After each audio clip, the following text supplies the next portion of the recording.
देखा मेरी बेटी है अनन्या? नहीं।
मिसेस प्राची जोशी जी।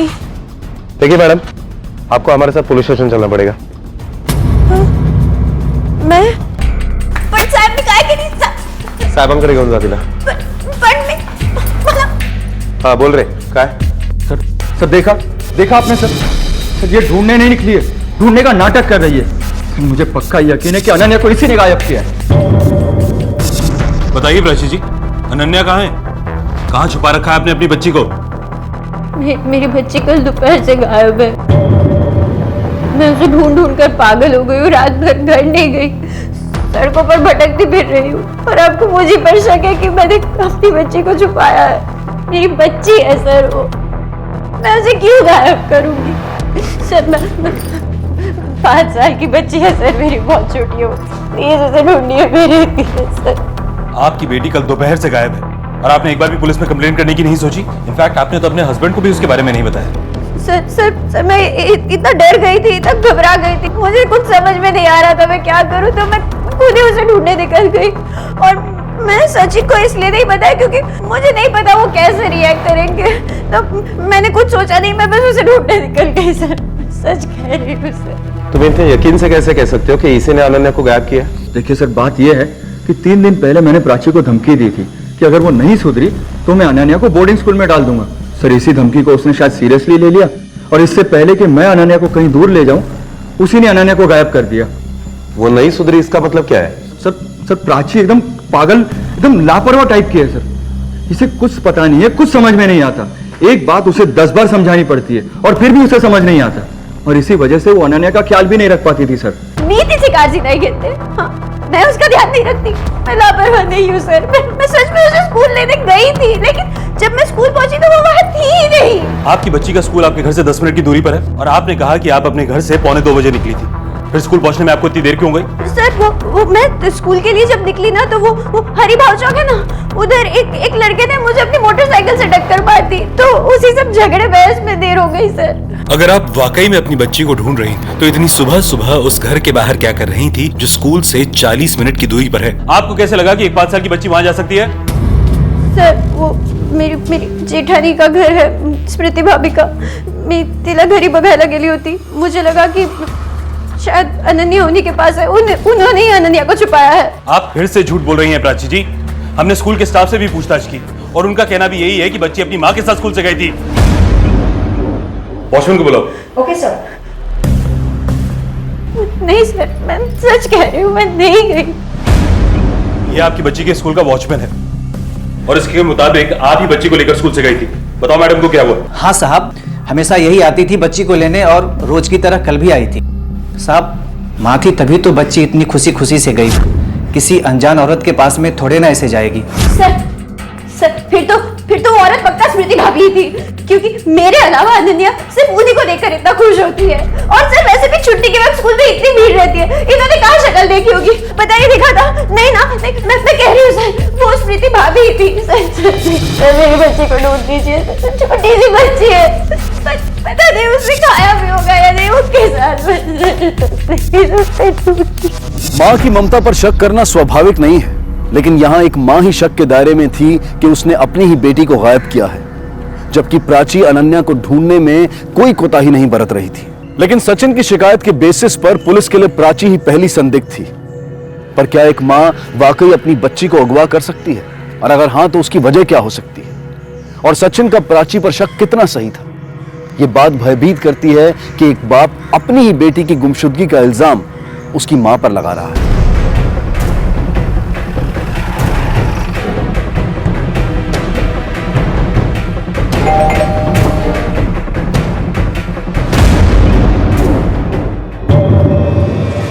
ये कैसी बातें कर रहे हो आप सर? अनन्या भतीजी है हमारी, प्यार करते हैं मुझसे। हम भी इस घटना से बहुत सदमे में हैं सर। अच्छा, मगर प्राची का तो कहना है कि अनन्या को गायब करने में स्मृति का हाथ है। क्या?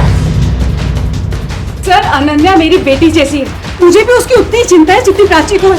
मैं अपनी बेटी को गायब करूंगी क्या? वो आपकी बेटी जैसी है, लेकिन बेटी है तो नहीं ना।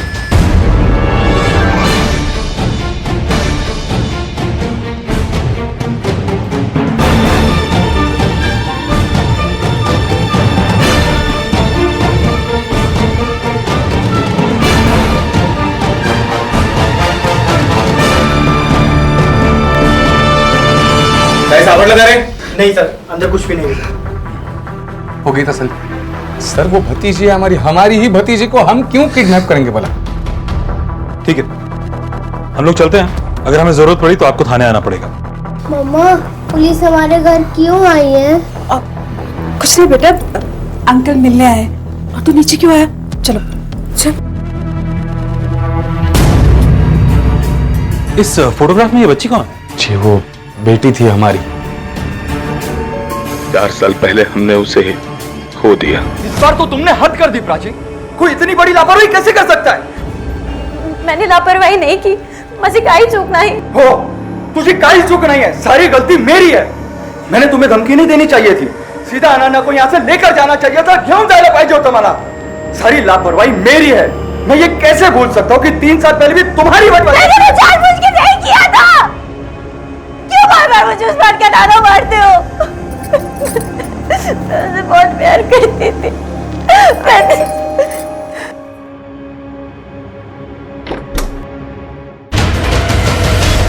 आप मेरी अनन्या मिली ना?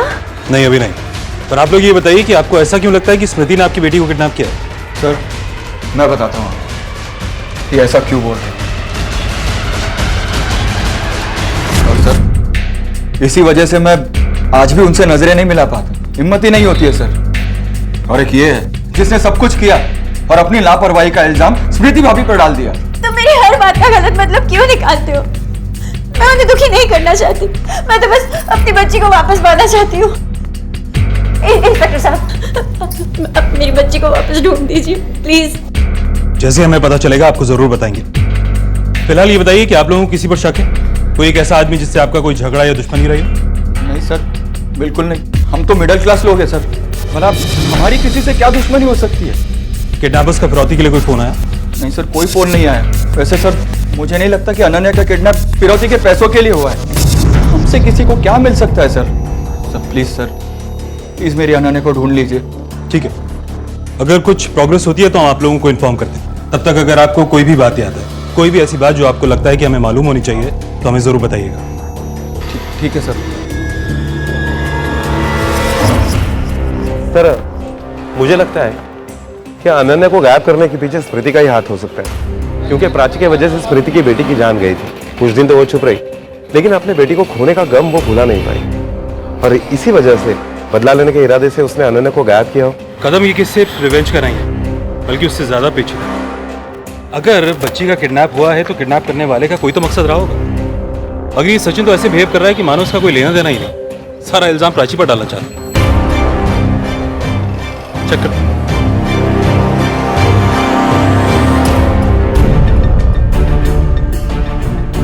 सर, इस केस के मामले में जीता। एक मिनट सर। हेलो, हाँ क्या? ओके, हम लोग पहुंच रहे हैं। सर, कंट्रोल रूम से फोन था कि होलकरवाड़ी के तालाब के पास एक 5 साल की बच्ची की लाश मिली। होलकरवाड़ी की बीट पे कौन है? Sir, constable Sonawade. उसे फौरन वहां भेजो, होलकरवाड़ी तालाब की तरफ। सर इसने देखा था पैर। क्या हुआ यहाँ पर? साहब मैं इधर मच्छी पकड़ने आया था, तभी ये लाश देखा। कदम, सचिन और प्राची को बॉडी आइडेंटिफाई करने के लिए बुलाओ और बॉडी को पोस्टमार्टम के लिए भेज दो। Okay sir.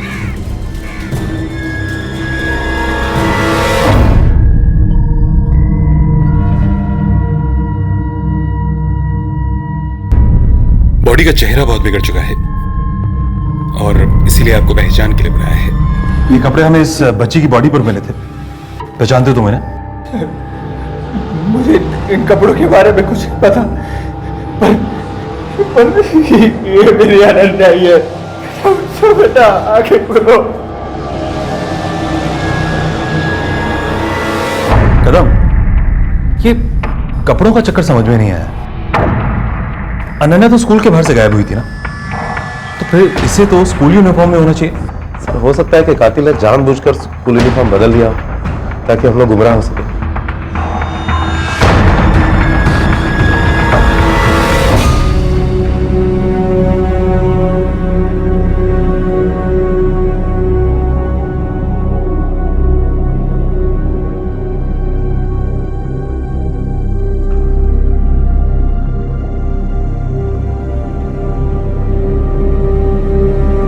प्राची, प्राची,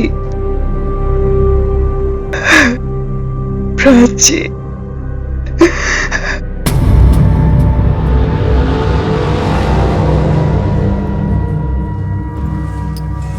शौर्य, आज से तेरी एक नहीं दो माँ है।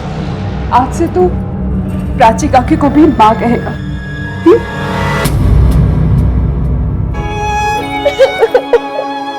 मैं समझ सकती हूँ प्राची, औलाद के खोने का गम क्या होता है। मैं समझ सकती हूँ।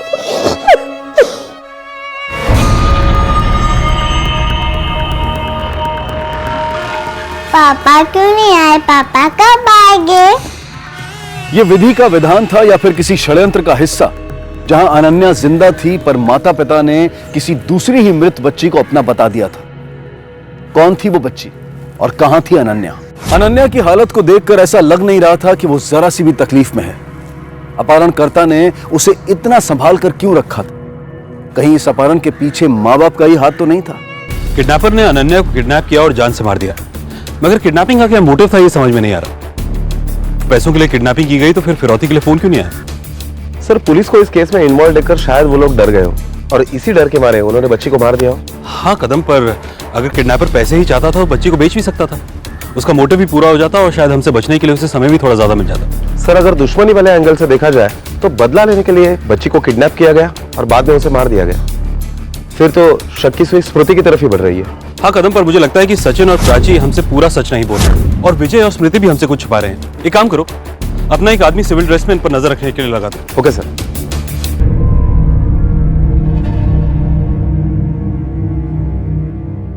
अरुणा नहीं आई? वैसे तो बहुत अनन्या अनन्या करती फिरती थी और आज बच्ची की मौत पर ही नहीं आई। अरे मुझे तो जब पता चला कि अनन्या गायब हो गई है, मुझे तो पूरा यकीन हो गया कि उस मनुष्य ने उसे कहीं गायब कर दिया होगा और अब उसे मार भी डाला। वरना ये बेचारे सीधे साधे लोग, इनकी किसी से क्या दुश्मनी हो सकती है?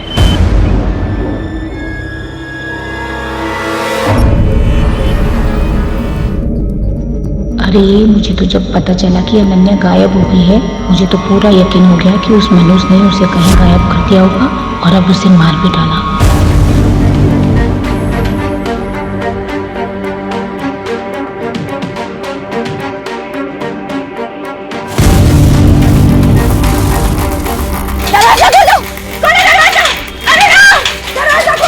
प्राची, एक मिनट आ रही हूँ। रुको, आ रही हूँ।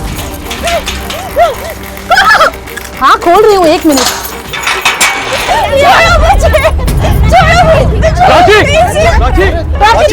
प्राची संभालो अपने आप को। क्या कर रही हो तुम?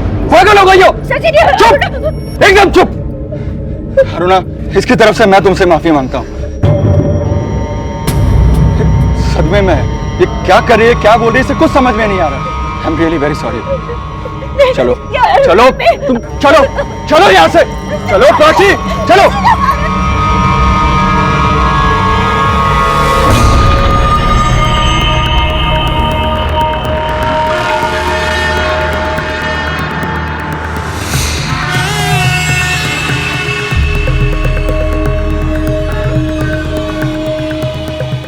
सर, प्राची के घर के बाहर जो हवलदार हमने तैनात करके रखा है, उसने खबर दी कि कल रात को प्राची और उसकी पड़ोसन अरुणा, इन दोनों के बीच में काफी मार पिटाई हुई।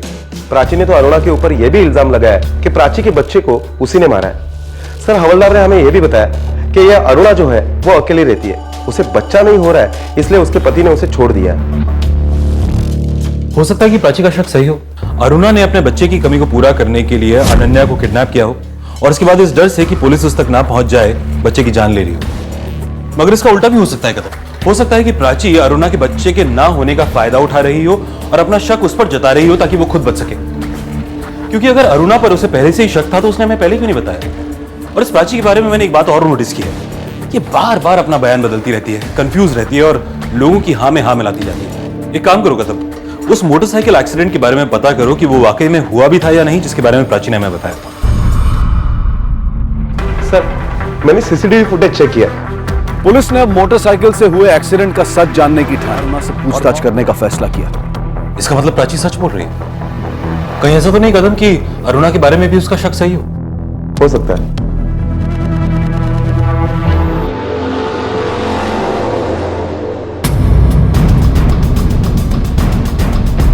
हमें अनन्या के केस के बारे में आपसे कुछ बात करनी है। बात करनी है मतलब? आपने प्राची की बातों को सच मान लिया? उसने बेवजह मुझ पर इल्जाम लगाए और आप पूछताछ करने आ गए? इसमें इतना हैरान होने की कोई बात नहीं। ये हमारा काम है और हम सिर्फ पूछताछ करने आए, कोई इल्जाम तय करने नहीं आए। ठीक है, आइए।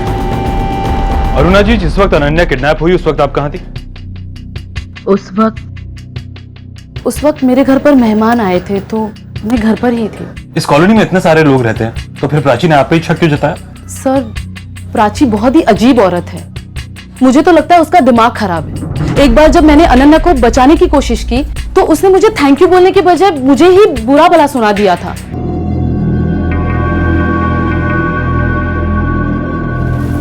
तुम क्या कह रहे हो मेरे घर में? मेरी बच्ची का हाथ जला दिया।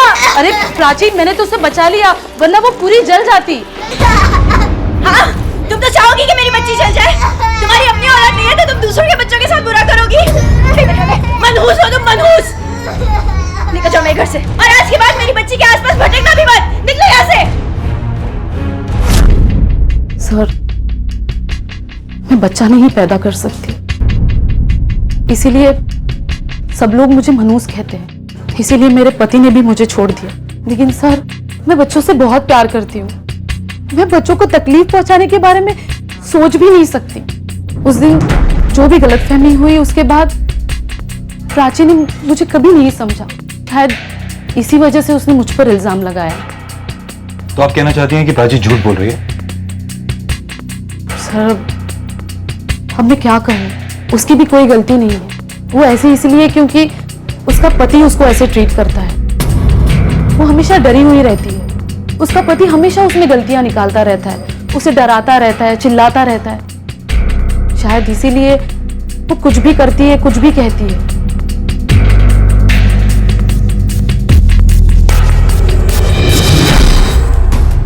कदम, अगर अरुणा सचिन के बारे में जो कह रही है वो सच है तो हो सकता है कि अनन्या की किडनैपिंग और मर्डर का सच कुछ और ही हो। अरुणा ने कहा कि अनन्या के हाथ पे जलने का निशान था, पर जो डेड बॉडी हमें मिली उसके हाथ पर कोई निशान नहीं। एक काम करो, अनन्या की डेड बॉडी का फोटोग्राफ निकलवाओ। Okay sir. कहाँ जा रहे हम लोग? पापा से मिलने। बोलो ना, बोलो ना। सर, तालाब के पास जिस लड़की की लाश मिली थी इसकी पोस्टमार्टम रिपोर्ट और ये फोटोग्राफ्स। सर, पोस्टमार्टम रिपोर्ट के मुताबिक इस बच्ची की मौत 21 तारीख को शाम को 4 से 5 बजे के बीच में हुई और इसकी लाश हमें कल यानी 22 तारीख को मिली।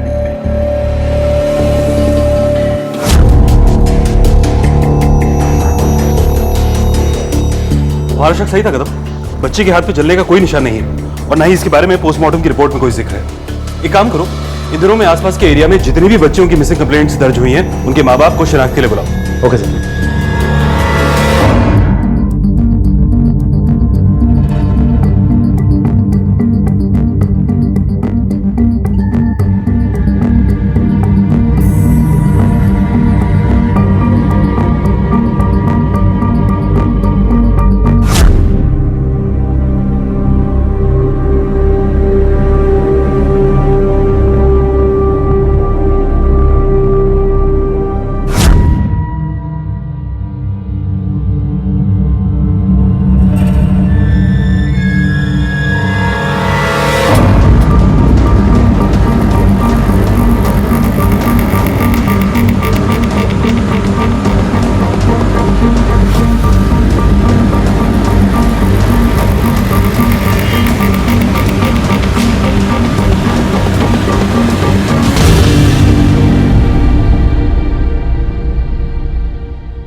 फोटो में जो बच्ची है जरा ठीक तरह से देखकर बताओ, क्या ये आपकी है? या अल्लाह, ये तो मेरी बच्ची। आपने अपनी बच्ची की मिसिंग कंप्लेंट लिखवाई थी? जी साहब, 15 तारीख को हमने मिसिंग रिपोर्ट दर्ज करवाई। लेकिन फोटोग्राफ्स में तो चेहरा अच्छी तरह से दिखाई नहीं दे रहा है, फिर आपने कैसे पहचाना? साहब इसकी फ्रॉक से जिस दिन ये गायब हो गई थी उस दिन मैंने इसे ये कपड़े पहनाए थे। जिस दिन ये गायब हुई थी उसी दिन शाम को इसका जन्मदिन हम लोग मनाने वाले थे। अपने बच्चे को आखिरी बार ना देख पाना, उसका अंतिम संस्कार तक नसीब ना होना माँ बाप के दिल में एक घाव बनकर रह जाता है। और हिना के माता पिता को ये घाव प्राची और सचिन की वजह से मिला था, क्योंकि उन्होंने उनकी बच्ची को अपनी बच्ची बताकर उसका अंतिम संस्कार कर दिया था। और यह बात पुलिस के गले नहीं उतर रही थी कि आखिर ऐसा क्यों हुआ, क्यों वो अपनी बच्ची और दूसरे की बच्ची में फर्क नहीं कर पाए। क्या यह वाकई इत्तेफाक था या फिर एक सोची समझी साजिश? आप लोगों ने हमसे झूठ क्यों बोला कि वो डेड बॉडी अनन्या की थी? मतलब सर हम कुछ समझे नहीं। आपकी बेटी के हाथ पे जलने का निशान था और जिस बच्ची की लाश हमने आपको दिखाई उसके हाथ पर कोई निशान नहीं था। हमने मिसिंग बच्चियों के माँ बाप को थाने में बुलाया और उस बच्ची के असली माँ बाप ने उसको पहचान लिया है। मतलब मेरी बेटी जिंदा है, पर वो कहाँ है? कहाँ है वो? वो तो आप लोग हमें बताएंगे कि अनन्या है कहाँ छुपा के रखा है उसे। और आप लोगों ने उसकी किडनैपिंग की झूठी कंप्लेंट क्यों करवाई? मतलब सर? मतलब ये कि प्राची ने तो आपको बताया नहीं कि आपकी बेटी गायब है, तो अनन्या के गायब होने की खबर आपको कहां से मिली? और फिर किस बेसिस पर आपने उसकी किडनैपिंग की रिपोर्ट थाने में लिखवाई? अच्छा, तो अब आप ये कहना चाहते हैं कि हमने ही हमारी बेटी का किडनैप कराया? एक तो आप लोगों ने इतना बड़ा पाप करा दिया हमसे, और हमारी जिंदा बेटी को मरा हुआ समझकर न जाने किसकी बेटी का अंतिम संस्कार करा दिया हमसे। सर, अब जो हुआ सो हुआ, लेकिन मैं हाथ जोड़कर आपसे रिक्वेस्ट करता हूं सर, मेरी बेटी को ढूंढ ले प्लीज सर।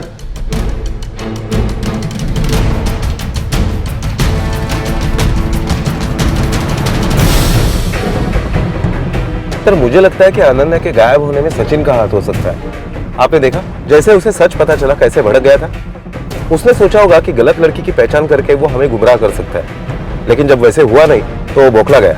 हो सकता है प्राची पर तो उसे पहले से ही भरोसा नहीं था कि वो अनन्या का ख्याल रख सकती। इस बात की धमकी भी दी थी उसने प्राची को। सर मुझे तो लगता है कि वो प्राची के ऊपर भी जानबूझकर इल्जाम लगा रहा है ताकि उसके ऊपर कोई शक ना कर सके। एक काम करो कदम, सचिन के कॉल रिकॉर्ड्स और उसका मोबाइल फोन लोकेशन निकलवाओ। देखते हैं कि जिस दिन बच्ची किडनैप हुई उस दिन ये कहां था और क्या कर रहा था। Okay sir. सर सचिन के call records. Sir Sachin Joshi के कॉल रिकॉर्ड से पता चलता है कि पिछले 2 हफ्तों से सचिन की इस पर्टिकुलर नंबर पर काफी बार बात हुई है। किसका नंबर है? सर इसी एरिया का एक छोटा सा कॉन्ट्रैक्टर है, कंस्ट्रक्शन की आड़ में पैसे वसूली का काम करता है। कई बार जबरन वसूली की केस में अंदर भी जा चुका है। सर खबरों से पता चला है कि राजू और सचिन के बीच में 2 हफ्ते पहले किसी बात को लेकर बहुत बड़ा झगड़ा हुआ था। सर कहीं ऐसा तो नहीं कि सचिन से बदला लेने के लिए उसने अनन्या को गायब किया हो? कदम अगर ऐसा होता तो सचिन का पहला शक राजू पर ही जाता ना, और हमारे बार बार पूछने पे भी उसने राजू का नाम नहीं लिया। या हो सकता है कि उसने जानबूझकर राजू का नाम छुपाया हो। ये सचिन ना हमसे जरूर कुछ ना कुछ छुपा रहा है। कदम वो राजू को कैसे जानता है? राजू? कौन राजू सर? ये तेरे कॉल रिकॉर्ड्स हैं और इसमें राजू का नंबर भी है। बोल, अभी बोल कि जानता नहीं है राजू कौन है? ऐसी बात कर रहा था उस नंबर पे। देख सचिन, सच सच बोल, नहीं तो अनन्या की किडनैपिंग के केस में और पुलिस को गुमराह करने के केस में अंदर डाल दूंगा तुझे, समझा? मैं बताता हूँ सर, बता दो सर। सर मुझे सच में नहीं पता था कि राजू ने अनन्या को किडनैप कर लिया है सर। खरंच सांगतो साहेब, मला खरंच नव्हतं माहिती साहेब। मुझे तो तब पता चला जब वो राजू ने मुझे फिरौती के पैसों के लिए कॉल किया। ए सुन, तुझे अगर अपनी बेटी जिंदा वापस चाहिए ना तो 5 लाख का इंतजाम कर, समझा? और हाँ, अगर पुलिस के बारे में सोचा भी तो बेटी इंस्टॉलमेंट पे मिलेगी, समझा? मैं पैसे कहाँ से देता सर, कहाँ से देता? मेरे पास पैसे है ही नहीं। तो ये बात तूने हमें पहले क्यों नहीं बताई? वो राजू है ना, बहुत बड़ा गुंडा है, वो कुछ भी कर सकता है सर, कुछ भी कर सकता है। मुझे डर था कि कहीं वो मेरी बच्ची को नुकसान ना पहुंचाए, सिर्फ इसीलिए मैं उससे फोन पर बात करता था और अनन्या को छोड़ने के लिए रिक्वेस्ट कर रहा था सर, सिर्फ इसीलिए बात करता था मैं। मगर जिस दिन तूने डेड बॉडी को आइडेंटिफाई किया था उस दिन भी तूने हमें राजू के बारे में नहीं बताया, क्यों?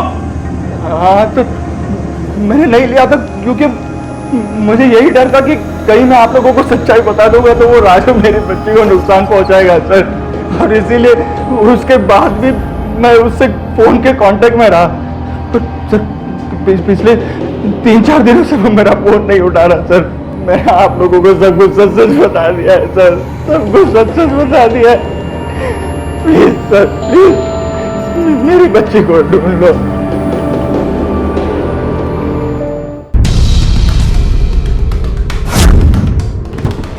सोनवणे, लगता है दरवाजा अंदर से लॉक है, तोड़ना पड़ेगा। हाँ सर।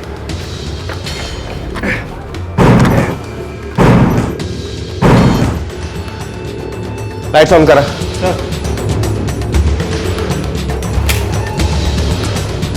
देशमुख, सोनवणे, सगळं घर नीट तपासा, कहीं पर भी अनन्या या कुछ भी क्ल्यू मिलता है तो ढूंढो। सर। Okay sir.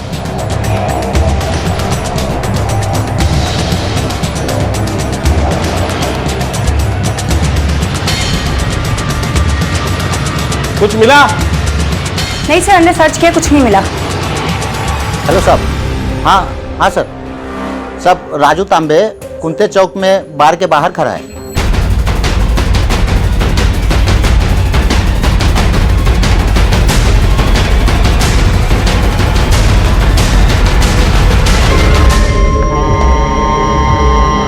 अनन्या कहाँ है? अब वो सचिन को पूछो, बच्ची तो मैं उसको कब का वापस कर दिया। तूने बच्ची को पैसे के लिए किडनैप किया था ना? हाँ, बिना पैसे वापस कर दिया? साहब पहली बात कि मैंने किडनैप किया ही नहीं है, और दूसरी बात कि सचिन ने जब मुझे पैसे दिए तो मैंने उसकी बच्ची वापस कर दी थी उसी समय। मतलब? साहब मेरे 5 लाख अटके थे उसके पास, देने का नाम ही नहीं ले रहा था। फिर एक दिन मिला और मुझसे बोला कि मेरी बच्ची है ना अनन्या, हाँ उसे कुछ दिन के लिए तुम्हारे पास रखना होगा तुम्हें, और जैसे पैसों का अरेंजमेंट हो जाएगा मैं पैसे आपको दे दूंगा और बच्ची मुझे लौटा देना। ठीक है। फिर मैंने उसकी बच्ची वापस की और वो मुझे सारे पैसे दे दिया। यही डील था सर, सच बता रहा हूँ सब। ये क्या लगा? झूठी कहानी हमें सुनाकर हमें गुमराह करेगा? नहीं साहब, झूठ नहीं बोल रहा, मैं झूठ क्यों बोलूंगा साहब? मैं क्यों उस करके के बच्ची को किडनैप करूंगा साहब, जबकि मुझे पता है उस लुक्के के पास एक भी पैसा नहीं, उल्टा मेरे पैसे उसके पास अटके थे साहब। साहब मैंने कुछ नहीं किया साहब, सही बता रहा हूँ, मुझे फंसा रहा है वो।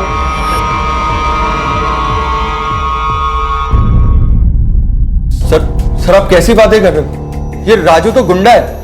क्या आपको सच में ऐसा लगता है कि मैं अपनी 5 साल की मासूम बच्ची को राजू जैसे गुंडे को दूंगा? हाँ, हमें ऐसा लगता है, क्योंकि तुम अनन्या को प्राची से दूर करना चाहते थे। हाँ सर, अगर मैं ऐसा करना भी चाहता था तो मैं अनन्या को कहीं और रख सकता था, राजू को क्यों दूंगा सर? राजू का कहना है कि सचिन ने खुद अपनी बेटी को किडनैप कराया, जबकि सचिन कह रहा है कि पैसों के लिए राजू ने अनन्या को किडनैप किया। अब इन दोनों में से एक आदमी तो जरूर झूठ बोल रहा है, मगर पता नहीं कौन। और इन दोनों के अलावा एक और कड़ी है, वो औरत जिसने अनन्या को स्कूल से पिक किया, वो औरत कौन हो सकती है? सर कदाचित ती प्राची पण असू शकते। प्राची और सचिन ने मिलकर यह सारा ड्रामा किया होगा, क्योंकि राजू के बयान के मुताबिक उससे सचिन से 5 लाख रुपए लेने थे, जो कि सचिन दे नहीं पा रहा था, और इसीलिए ये सारा किडनैपिंग का ड्रामा इन दोनों ने रचाया और उसमें राजू को फंसाने की कोशिश की, ताकि वो राजू को 5 लाख रुपए देने से बच जाए। पर कदम, सचिन तो ऑलरेडी हमें बेगाने की कोशिश कर चुका है। अब प्राची ये तो कंफ्यूज रहती है, खुद कुछ कर पाना इसकी बस की बात नहीं। हाँ, विजय और स्मृति के पास किडनैपिंग का मकसद जरूर है, हो सकता है कि बदले की भावना से इन्होंने अनन्या को किडनैप किया, पर इन सब लोगों के बयान में अभी तक ये पता नहीं चल पाया है कि ये सच बोल रहे हैं या गलत। पर ये अरुणा वो औरत हो सकती है जिसने अनन्या को स्कूल से पिक किया। इसका खुद का कोई बच्चा नहीं है, और बच्चे इसकी कमजोरी है।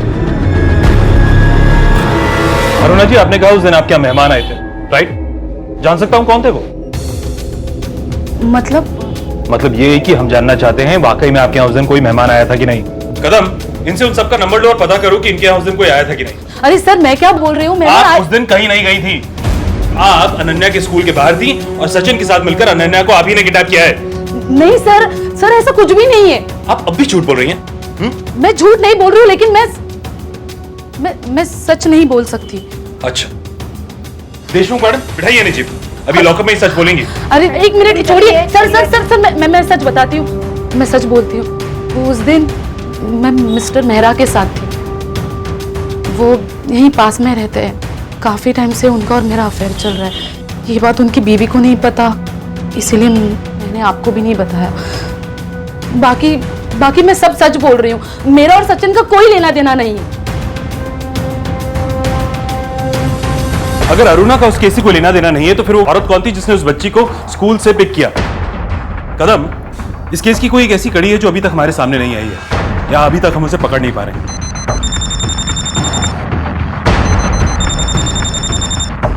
हेलो, क्या?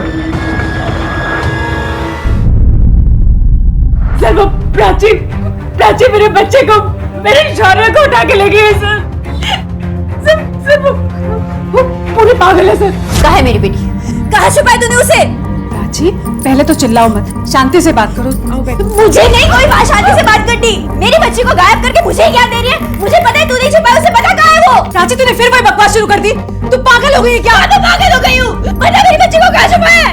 प्राची, मैं सच कह रही हूँ, मुझे नहीं पता अनन्या कहाँ है। अच्छा, तुझे नहीं पता कहाँ है तो मैं सर, इससे पहले कि वो मेरे शौर्य को कोई नुकसान पहुंचाए, आप प्लीज उसे ढूंढ लीजिए, उसे पकड़ लीजिए, मेरे शौर्य को बचा लीजिए। वो औरत वाकई पागल औरत है सर। प्लीज हमारे बेटे को बचा लीजिए। अनन्या के अपहरण और गलत बच्ची की पहचान से होता हुआ ये केस अब शौर्य के अपहरण तक आ पहुंचा था।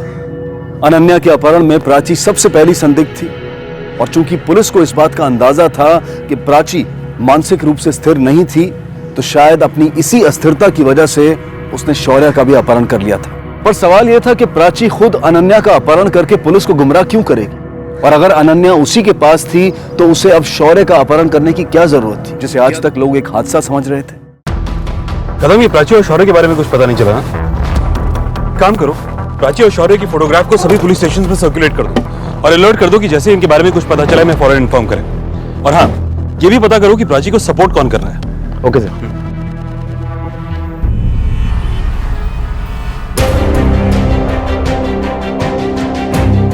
ताला लगा है, उससे पूछता हूं। सुनिए, ये अरुणा कहाँ गई है? ये तो नहीं पता हमें, लेकिन जाते हुए देखा था उसे। काफी जल्दी में लग रही थी और फोन पे भी बात कर रही थी कि तुम पहुंचो मैं आती हूँ। कहाँ गई वो? शिवाजी नगर में उसके पिताजी रहते हैं, शायद वहीं गई होगी। Thank you.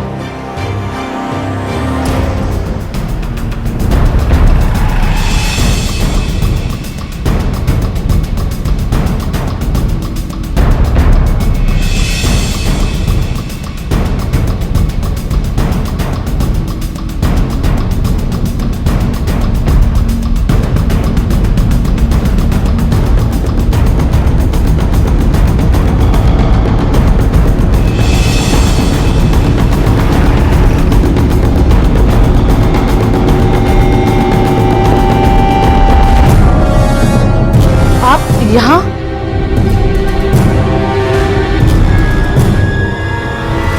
अरे मैडम,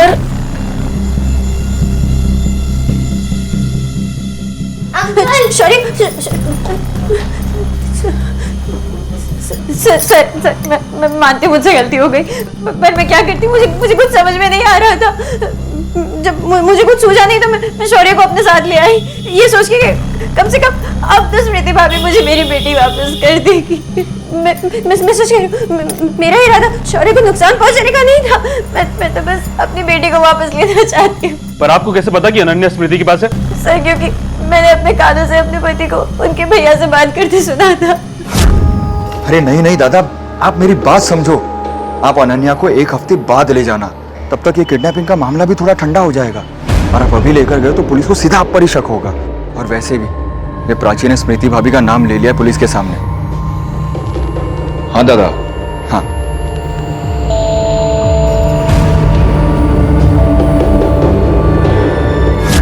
मुझे कुछ समझ में नहीं आया कि मैं क्या करूं, इसलिए मैं सीधा स्मृति भाभी के पास चली गई उनसे रिक्वेस्ट करने की वो मुझे मेरी अनन्या वापस कर। भूल जा, तेरी बेटी तुझे वापस मिलेगी।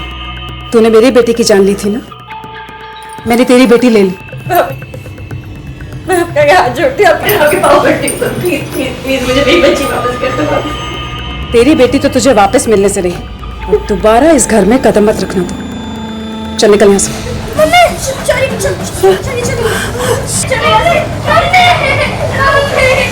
मुझे कुछ समझ नहीं आ रहा था, मैं क्या कर रही हूँ, मैं क्यों कर रही हूँ। मैंने अरुणा दीदी को फोन किया, इनके कहने पे मैं शौर्य को लेकर यहाँ पे आ गई। इन्होंने मुझसे कहा भी कि मैंने गलत किया है, मुझे शौर्य को वापस उसके घर छोड़ देना चाहिए, लेकिन सर मुझे अपनी बेटी के आगे कुछ भी नहीं सूझा। और मैं करती भी तो क्या करती, वो सब आपस में मिले हुए, मेरे पति मेरी जेल सब।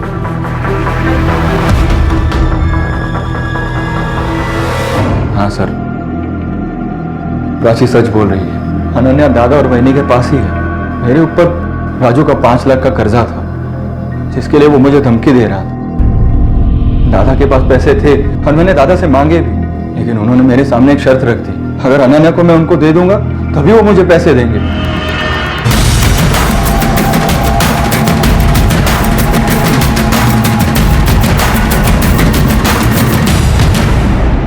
कहाँ जा रहे हैं आप लोग?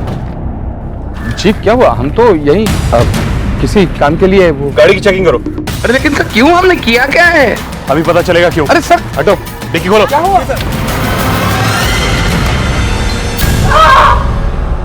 मैंने मारा है अनन्या को।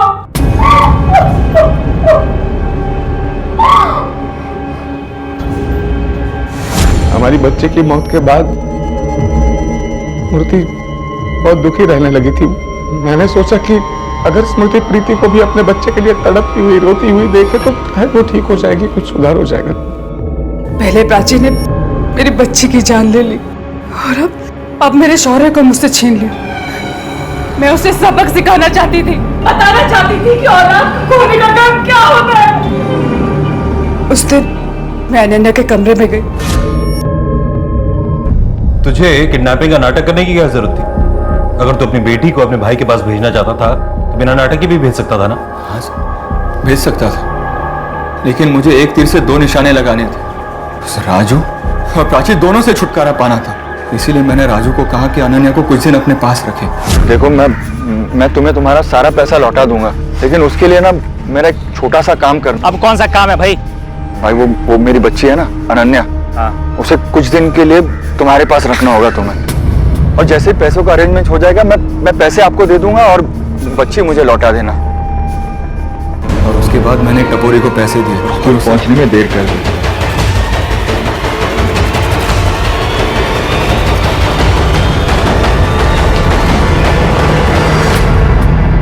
उसके बाद मैंने स्मृति वहिनी को अनन्या को स्कूल से लाने के लिए भेजा। फिर वहिनी से मैंने अनन्या को ले लिया और राजू को दे दिया, और फिर मैं दादा से पैसे लेने चला गया।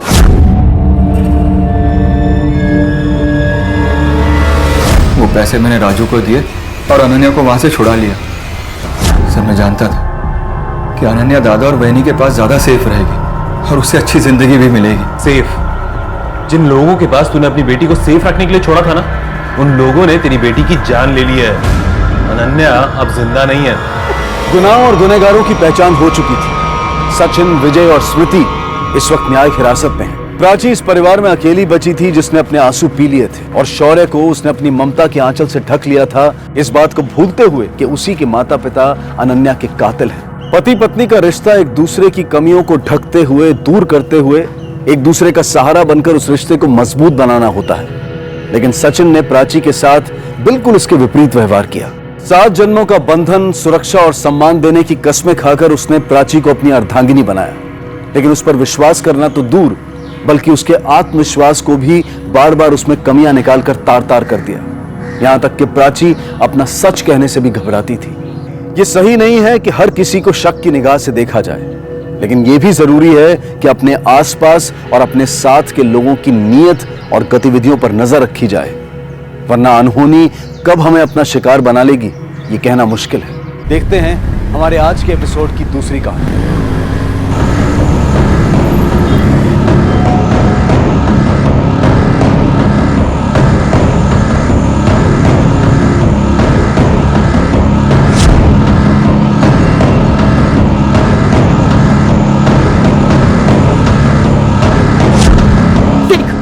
देख ये हाल किया मेरे बच्चे का। जवाब दे। हाँ हाथ छोड़ो मेरा, मैंने कहा हाथ छोड़ो। छोड़े मुझे देखिए तो पहले हुआ क्या। मेरे बच्चे को मारा है तुम लोगों ने। अरे पेट में मामूली दर्द था उसके, कहा मामूली इन्फेक्शन है, ठीक हो जाएगा। फिर कहा ठीक हो गया, घर ले जाओ। घर लेके गई, 2 घंटे अच्छा रहा, उसके बाद उसने दम तोड़ दिया। लेकिन तुमने मारा है मेरे बेटे को, तुमने इम्पॉसिबल, ऐसा हो ही नहीं सकता, आपको गलतफहमी हुई है। छोड़ो मुझे। अरे चुप जान तो जाओ। सब के सब डॉक्टर चोर है, पूरा डिपार्टमेंट चोर है। मेरी आदि की जान ले ली तुम लोगों ने। कातिल है तू भी और तेरी जो डॉक्टर है वो भी।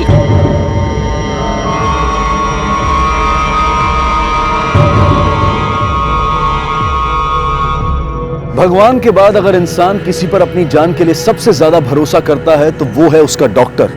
लेकिन आए दिन चिकित्सा क्षेत्र से जुड़ी लापरवाही की वारदातें बढ़ती जा रही।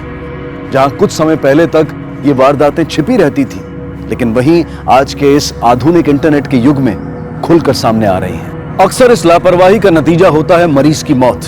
मरीज आंखें बंद करके डॉक्टर पर भरोसा करता है और वही भरोसा आखिर में भंग हो जाता है। क्या चंद्रिका के बेटे आदि की मौत इसी लापरवाही का परिणाम थी या फिर बात कुछ और थी?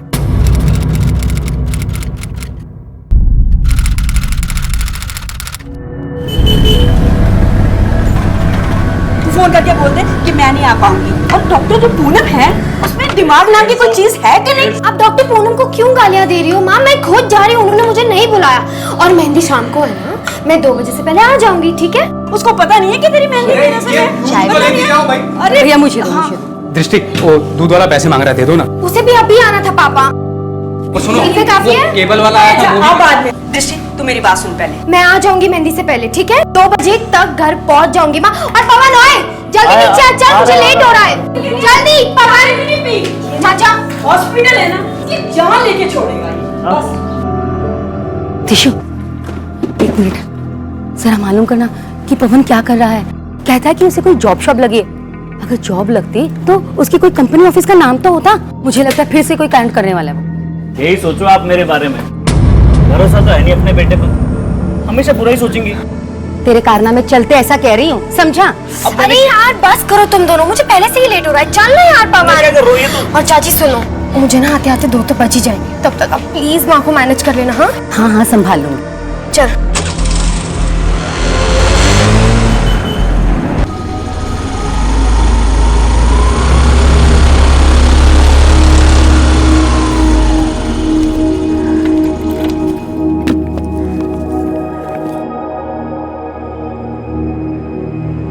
अच्छा मैम आ गई क्या? नहीं दृष्टि, तुम आज भी हॉस्पिटल आई हो? तुम्हारी तो आज मेहंदी थी ना? मैम आपसे ही तो सीखा है, पहले काम बाकी सब बाद में। और दोपहर तक चली जाऊंगी मैं घर। गुड।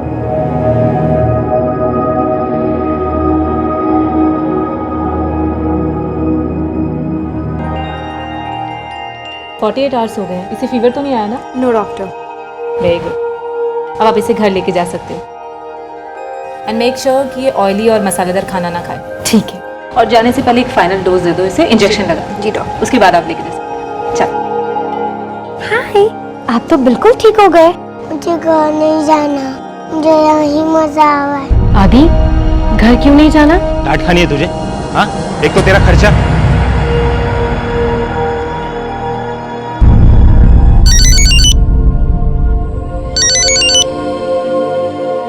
हाँ माँ बोलो। निकली तू कि अभी भी वही है? बस माँ निकल ही रही हूँ। मतलब अभी तक वो वही है? अरे बात सुन मेरी। माँ रिलैक्स रिलैक्स। तुम फोन नहीं रखोगी तो कपड़े कैसे चेंज करूंगी? मेरे बच्चे को मारा है तुम लोगों ने। अरे पेट में मामूली दर्द था उसके। माँ मैं तुझे बाद में फोन करती हूँ। मंजू घर लेके गई, 2 घंटे अच्छा रहा, लेकिन तुमने मारा है मेरे बेटे को। तुमने।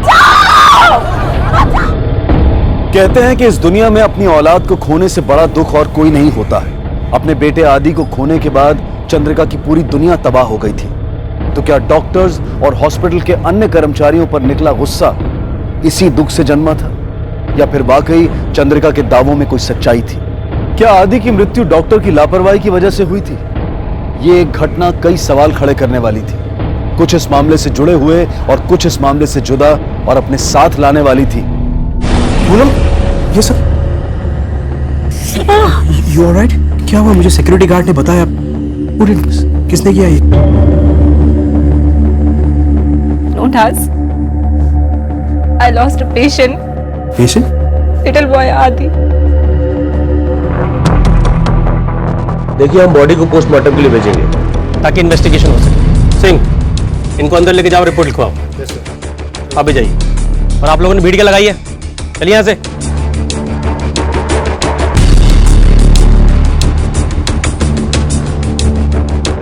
क्या मामला है? सर मेडिकल नेग्लिजेंस का मामला है। वायस हॉस्पिटल के ओनर डॉक्टर यशवंत की बहू डॉक्टर पूनम के खिलाफ कंप्लेंट कर रहे हैं सर ऑनेस्टली मुझे भी लगता है कि एलिगेशन कोई दम नहीं है। ये तो खैर पोस्टमार्टम से पता चल जाएगा, लेकिन तुम फॉलो अप करते रहो। Okay sir, I will update.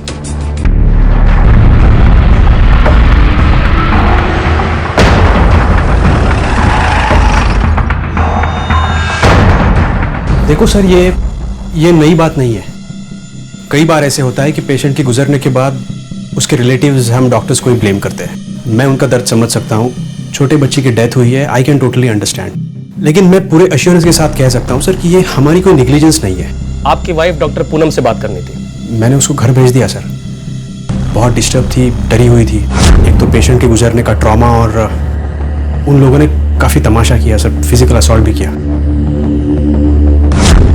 इतने ट्रॉमा में थी फिर भी अकेला भेज दिया उसे? सर यहाँ पे तो रहना चाहिए ना किसी को, इतने सारे पेशेंट्स हैं, मॉनिटर करना पड़ता है। अगर कोई इमरजेंसी आती है तो प्रॉब्लम होती है। उस बच्चे की केस हिस्ट्री की फाइल चाहिए। क्या डायग्नोज हुआ था, क्या मेडिसिन दी जा रही थी, कौन कौन से टेस्ट हुए थे, और आपके स्टाफ में उसे कौन हैंडल करता, सब कुछ। मैं किसी को बोल देता हूँ फाइल चेक करने के लिए, आप चेक कर लो। सर, मेडिकल एक्सपर्ट से फाइल चेक करवाई, उनके मुताबिक सब कुछ नॉर्मल था। दवाइयां भी सिम्टम के हिसाब से ही प्रिस्क्राइब की गई थी, और ऐसा भी नहीं कि स्टाफ चेंज हुआ। कोई दृष्टि नाम की नर्स है जो शुरू से हैंडल कर रही थी। सर मुझे लगता है कि पोस्टमार्टम रिपोर्ट आने के बाद ही कुछ पता चलेगा। डॉक्टर से कोई बात हुई? डॉक्टर पूनम घर जा चुकी थी।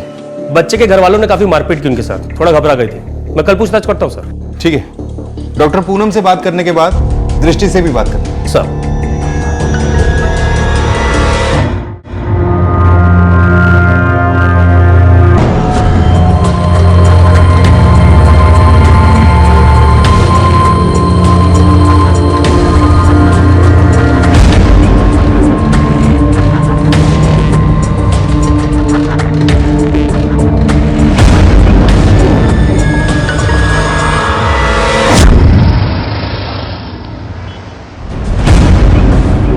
मुझे एक कंप्लेंट लिखवानी है। क्या हुआ? बैठिए, बैठ के बात कर।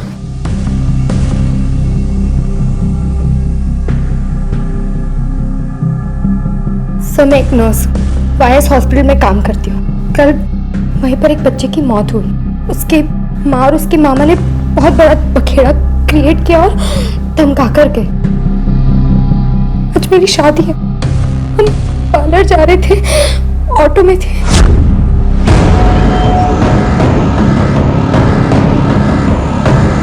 वायस हॉस्पिटल, ये वही ना डॉक्टर पूनम कुमार केस वाला?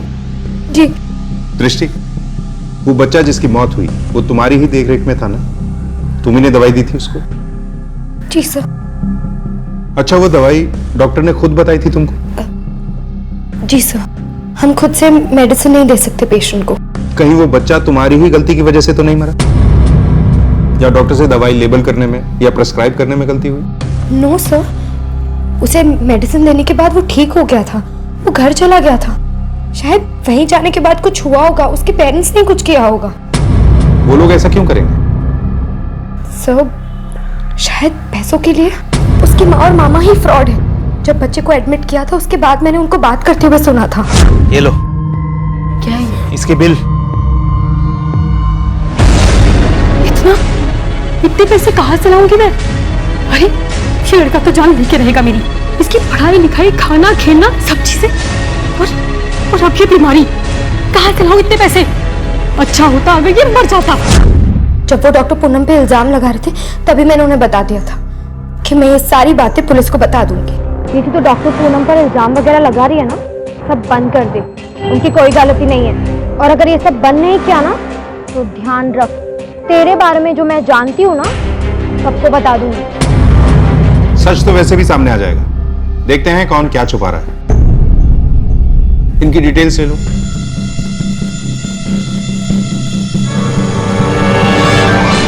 तुम्हारी बीवी कल रात से घर पर नहीं आई और तुम्हें पता तक नहीं? डॉक्टर साहब, शेखर कल पूरी रात हॉस्पिटल में ही था।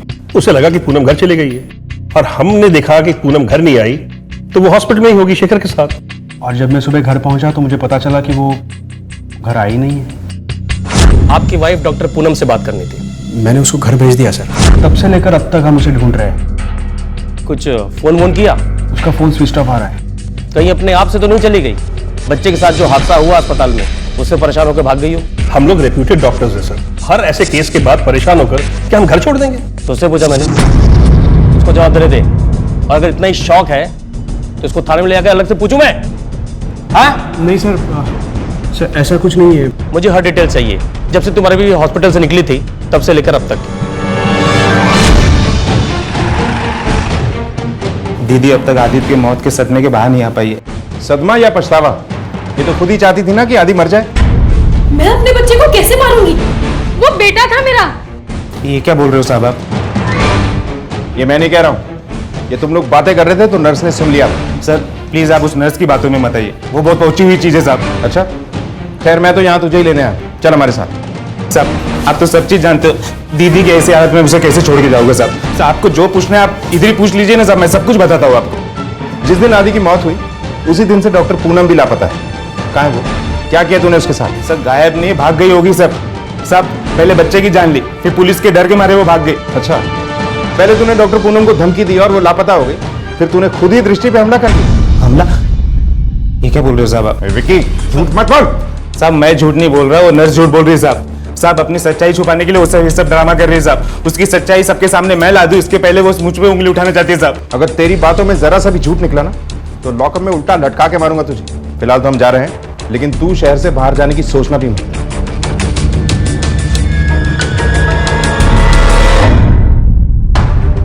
सर आदित्य की पोस्टमार्टम रिपोर्ट आ गई है। सानी, मौत का कारण है हार्ट फेलियर। कहीं ऐसा तो नहीं कि बच्चे की हार्ट की पहले से ऐसी कोई कंडीशन थी जिसके बारे में डॉक्टर्स को पता ही नहीं चला? पॉसिबल है सर, लेकिन सर अगर ऐसा है तो ये कैसे पता चलेगा कि नेग्लिजेंस किसकी तरफ से हुई थी? या तो डॉक्टर्स जिन्होंने सावधानी नहीं बरती, या फिर फैमिली मेंबर्स जिन्होंने प्रॉब्लम को इग्नोर किया। एग्जैक्टली, इसीलिए सिर्फ इतने से काम नहीं चलेगा। एक और डिटेल्ड पोस्टमार्टम रिपोर्ट मंगवाओ। टाइम लगता है तो लगने दो, लेकिन सब कुछ क्लियर होना चाहिए, वो ज्यादा जरूरी है। और सर बॉडी? अगर पोस्टमार्टम वाला डॉक्टर बोलता है तो बॉडी को रिलीज कर दो। और हाँ, डॉक्टर पूनम के बारे में पूछताछ से कुछ पता चला? नहीं सर, हॉस्पिटल से निकलने के बाद से ही उनका फोन स्विच ऑफ है। सर मैंने हॉस्पिटल से बात करके उनके क्रेडेंशियल भी निकलवाए, सब चेक भी करवाया, सब कुछ जेन्युइन लगता है सर। सानी, ये जो बच्चे की माँ है चंद्रिका और बच्चे का मामा विक्की, दोनों काफी डाउटफुल लगते हैं। दोनों की डिटेल्स निकलवाओ। विक्की पे वैसे तो मैंने नजर रखवाई हुई है, ये कुछ भी कर सकता है। हाँ एक काम करो, डॉक्टर पूनम की फोटो को सर्कुलेट करवाओ और अपने खबरी नेटवर्क को एक्टिवेट कर दो। Sir excuse me sir. Hello, शुरू से बताइए क्या हुआ था? सर मैं और दृष्टि आपसे मिलने के बाद किसी भी तरह जल्दी जल्दी घर पहुंचे और तैयार होकर हम सब अलग अलग गाड़ियों में हॉल के लिए निकले थे।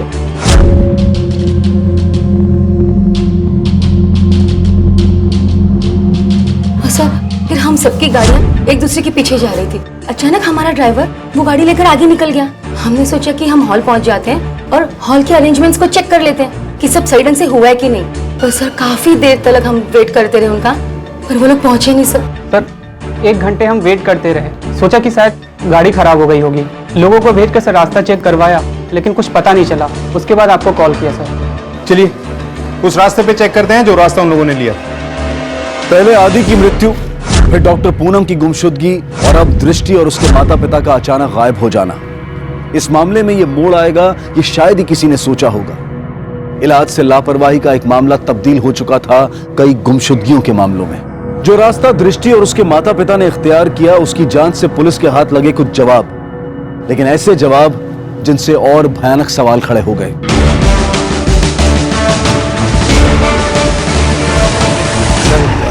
ये रास्ता हॉल की तरफ जाता है और ये दूसरा रास्ता? सर वो तो सुनसान रास्ता है। हो सकता है उन लोगों ने इसी रास्ते पे गाड़ी ली हो। एक बार चेक करते हैं। गाड़ी इस तरफ ले चलो।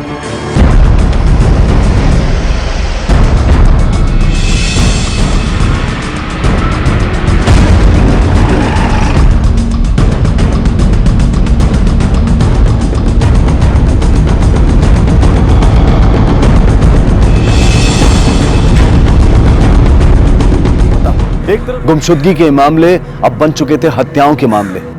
लेकिन क्या इन हत्याओं और हॉस्पिटल में हुई आदि की मौत के बीच में कोई कनेक्शन था, या फिर इसके पीछे कोई और ही कारण था?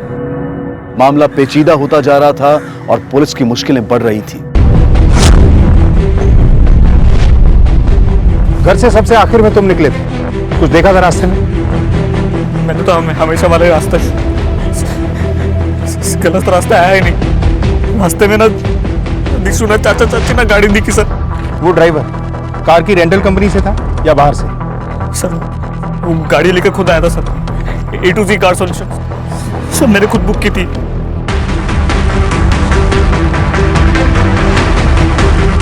ड्राइवर की शक्ल याद है तुम्हें? हाँ सर।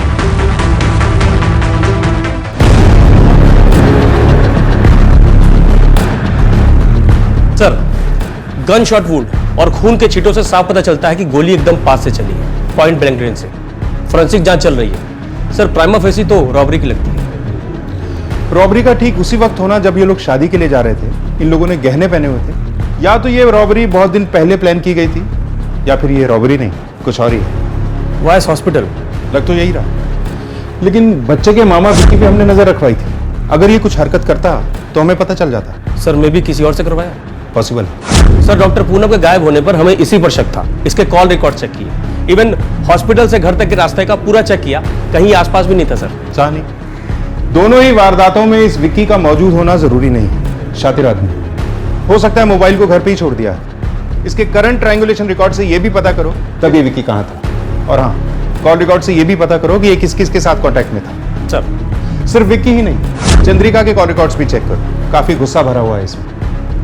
हॉस्पिटल में भी पूछताछ करो कि दृष्टि या उसकी फैमिली से किसी को कोई प्रॉब्लम या किसी से कोई दुश्मनी।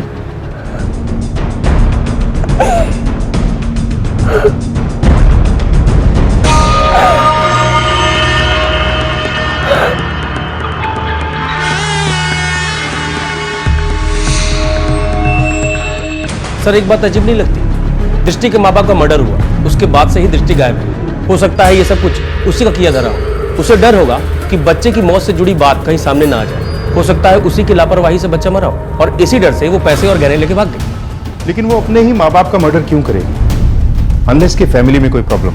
तानी इनकी फैमिली से पूछताछ करो। ये चारों केस बहुत ही अजीब है। फिर डॉक्टर पूनम का गायब होना, फिर दृष्टि के माँ बाप का मर्डर और दृष्टि का गायब होना। सानी इन चारों केसेस के आपस में जुड़े हुए होने की गुंजाइश है। क्यों किया तूने ऐसा मेरे साथ? तूने मारा मेरे माँ बाप को। क्यों किया? सर दृष्टि के पड़ोसियों से बात की।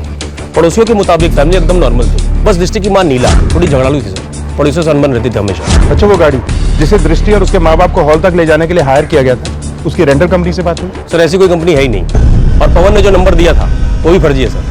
सर मुझे लगता है ये पवन हमसे झूठ बोल रहा है। हो सकता है। सर मैंने चंद्रिका और विक्की दोनों के कॉल रिकॉर्ड्स और ट्रायंगुलेशन रिकॉर्ड्स चेक करवाए। दोनों घर पर ही थे वारदात के समय। हाँ लेकिन शायद ये दोनों गाड़ी चलाने वाले ड्राइवर को जानते होंगे। एक बार फिर से मिलते हैं इन लोगों से। सिंह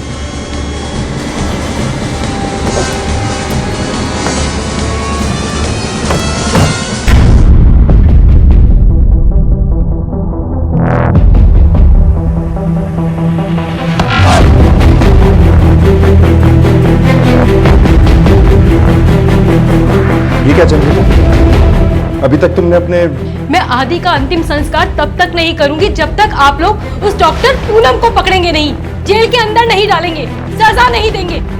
देखो अपने बच्चे की तरफ। क्या लगता है तुम्हें इसे इस तरह अच्छा लग रहा होगा? क्या तुम नहीं चाहती कि इसकी आत्मा को शांति मिले? देखो इसे इस तरह पकड़े रहने से कुछ नहीं होगा। देखो किस तरह शरीर सड़ गया है उसका। रेनू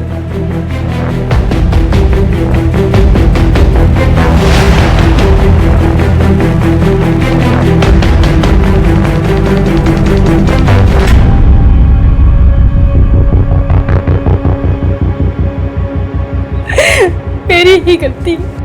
तुम्हारी वजह से? हाँ। हमेशा उसको कोसा करती थी। उसके बाप के मरने के बाद उसकी देखभाल करना बहुत मुश्किल हो गया था मेरे लिए। सोचती थी वो भी अपने बाप की तरह मर जाए। मुझे क्या पता था कि ये सच हो जाएगा और मेरा आदि मुझे छोड़ के चला गया।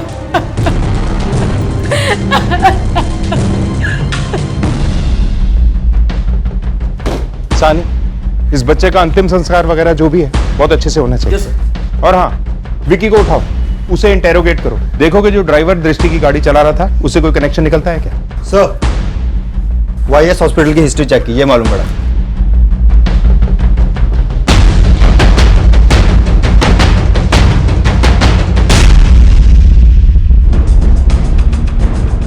तुम्हारे पति का इलाज भी वायस हॉस्पिटल में चल रहा था ना, पिछले साल मार्च महीने में। मुझे पता चला था कि वायस वाले गरीबों का कम खर्च में इलाज करवाते हैं, इसलिए उन्हें ले गई थी वहाँ। और मुझे क्या पता था कि वो मार ही डालेंगे। लेकिन रिपोर्ट में तो ये लिखा था कि तुम्हारे पति के सारे ऑर्गन फेल हो गए थे, लीवर, गुर्दा, दिल। नहीं साहब, ये सब उन्हीं की वजह से हुआ है। हम तो सिर्फ एक लीवर के इलाज के लिए गए थे, ऐसे कैसे सारे अंग खराब हो गए। डॉक्टर कौन था? डॉक्टर पूनम। और नर्स? बताइए क्या हुआ था? मार डाला साहब मेरी बेटी को। मामूली सी बीमारी थी, कहा था कि ठीक हो जाएगी, फिर अचानक। क्या बोल रही है ये क्या बोलेंगे साहब, इन्होंने तो पैसे खाए हैं, बेच दिया अपनी ही औलाद को। लापरवाही के चलते एक साल में 3 मौतें। ये मानहानि है, मैं बोल रहा हूँ। बिना सबूत के आप लोग इल्जाम लगा रहे हैं। मैं बदनामी का केस ठोक दूंगा आप लोगों के खिलाफ। सबूत भी ढूंढ ही लेंगे हम। नहीं ढूंढ पाओगे। तब ढूंढ पाते अगर वाकई में कुछ किया होता। क्या कुछ किया ही नहीं तो ये सब क्या है? यहाँ इतने दिनों से मेरी बीवी लापता है और उसे ढूंढने की बजाय आप हम पर इल्जाम लगा रहे हैं। हमें तो लगता है कि आपको मालूम है कि पूनम कहां पर है। इतनी गलतियों के बाद तुम लोगों को लगा कि शायद इस बार वो पकड़ी जाएगी, इसीलिए उसे कहीं छुपा दिया। क्या प्रॉब्लम क्या है? इलाज करने के लायक तो थी ना वो, सारे सर्टिफिकेट वगैरह तो असली थे ना उसके। तो फिर प्रूव इट। पहले प्रूफ लेकर आओ, उसके बाद इल्जाम लगाना। ठीक है, अभी तो हम जा रहे हैं, लेकिन बहुत जल्द वापस आएंगे। एक बात याद रखना, अगर इस दौरान यह पता चला कि तुम लोगों ने पूनम को कहीं छुपा रखा और इस दौरान कोई और अपराध हुआ, तो तुम लोगों को मारते हुए जेल लेकर जाएंगे। सारी जिंदगी जेल में सड़ना। फिर डॉक्टर, पुलिस, शिक्षक, ये वो पेशे हैं जिन पर आम नागरिक आंखें बंद करके भरोसा करते हैं, और जब इनमें से कोई भरोसा तोड़ दे तो उसके परिणाम भयानक होते हैं। बदकिस्मती से लापरवाही के ज्यादातर पीड़ित सामने नहीं आते, और अगर सामने आते भी हैं तो उन्हें साबित करना बहुत मुश्किल होता है, या फिर सच्चाई कुछ और ही थी। 2 लोग जिनके पास इन सवालों के जवाब होने की संभावना हो सकती थी, वो अब दोनों लापता थे, डॉक्टर पूनम और दृष्टि। इस बीच दृष्टि की जान पर मंडरा रहा खतरा बढ़ता जा रहा था।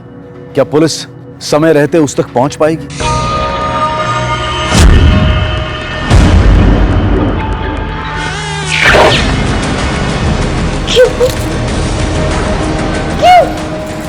हम बार बार इन सभी वारदातों में कनेक्शन ढूंढने की कोशिश कर रहे हैं। ऐसा भी तो हो सकता है कि इन सभी वारदातों का आपस में कोई कनेक्शन हो ही नहीं। दृष्टि के कजन पवन से यह पता करो कि इस ड्राइवर और उस कार रेंटल कंपनी का कांटेक्ट इसे कहां से मिला था। सर, दृष्टि के कॉल रिकॉर्ड्स।